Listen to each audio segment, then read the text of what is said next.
Hi friends, welcome to my channel. നമ്മളിന്ന് നോക്കാൻ പോകുന്നത് വിൻഡോസിൽ പ്രീ ഇൻസ്റ്റാളായിട്ട് കിട്ടുന്ന എക്സ്പോസ് എന്ന സോഫ്റ്റ്വെയർ കൊണ്ടുള്ള ഉപയോഗമാണ്.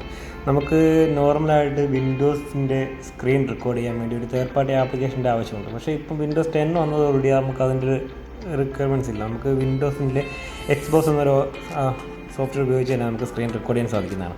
ജസ്റ്റ് അതിനെ നിങ്ങൾ എക്സ്പോസ് ഓപ്പൺ ചെയ്യുന്ന സമയത്ത് നിങ്ങൾക്ക് ലോഗിൻ ചെയ്യാനുള്ള ഓപ്ഷൻ ചോദിക്കും. നിങ്ങൾ വിൻഡോസ് ഐ ഡി ഉപയോഗിച്ച് ലോഗിൻ ചെയ്യുക. ലോഗിൻ ചെയ്തതിന് ശേഷം നിങ്ങൾക്ക് റെക്കോർഡ് ചെയ്യുന്നതിന് വേണ്ടിയിട്ട് Windows key plus G press ചെയ്യുമ്പോൾ നിങ്ങൾക്ക് ഒരു റെക്കോർഡിംഗ് ഇൻ്റർഫേസ് ഇങ്ങനെ കാണിക്കുന്നതായിരിക്കും. അപ്പോൾ നമുക്ക് കാണാൻ സാധിക്കും. ഇതാണ് എക്സ്പോസിൻ്റെ മെനുവാണ് നിങ്ങൾക്ക് ഇപ്പോൾ കാണുന്നത്. അതിനകത്ത് നിങ്ങൾക്ക് Windows key plus alt key plus R key press ചെയ്യുമ്പോൾ നിങ്ങൾക്ക് റൈറ്റ് സൈഡിൽ ഈ കോർണറിൽ റെക്കോർഡ് സ്റ്റാർട്ട് ആവുന്ന കാണാൻ പറ്റും. ഇതുപോലെ നിങ്ങൾക്ക് റെക്കോർഡിംഗ് സ്റ്റാർട്ട് ആവുന്ന കാണാൻ സാധിക്കും.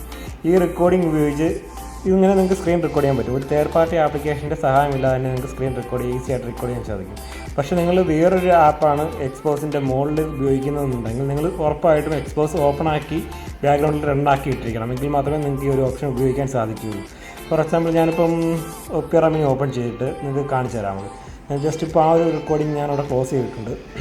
അതിനുശേഷം ഞാൻ ഒപ്പിറ ഓപ്പൺ ചെയ്യുകയാണ്. ജസ്റ്റ് അതിനകത്ത് യൂട്യൂബാണ് ഞാൻ ബ്രൗസ് വെച്ചേക്കുന്നത്. യൂട്യൂബിനകത്ത് ഇപ്പം നമുക്ക് ഈ സ്ക്രീൻ ജസ്റ്റ് ട്രയലിന് വേണ്ടി ഞാൻ റെക്കോർഡ് ചെയ്യാൻ നോക്കുകയാണ്. റെക്കോർഡ് ചെയ്യുന്നതിന് വേണ്ടിയിട്ട് വീണ്ടും Windows key plus alt key plus record key press ചെയ്യുമ്പോൾ നമുക്ക് റൈറ്റ് സൈഡിൽ നേരത്തെ കിട്ടിയതുപോലെ ഒരു മിനിറ്റ് കിട്ടിയതുപോലെ നമുക്കിത് ഓപ്ഷൻ കിട്ടുന്നതാണ്. നമുക്ക് റെക്കോർഡിംഗ് ഇപ്പോൾ സ്റ്റാർട്ടാവും.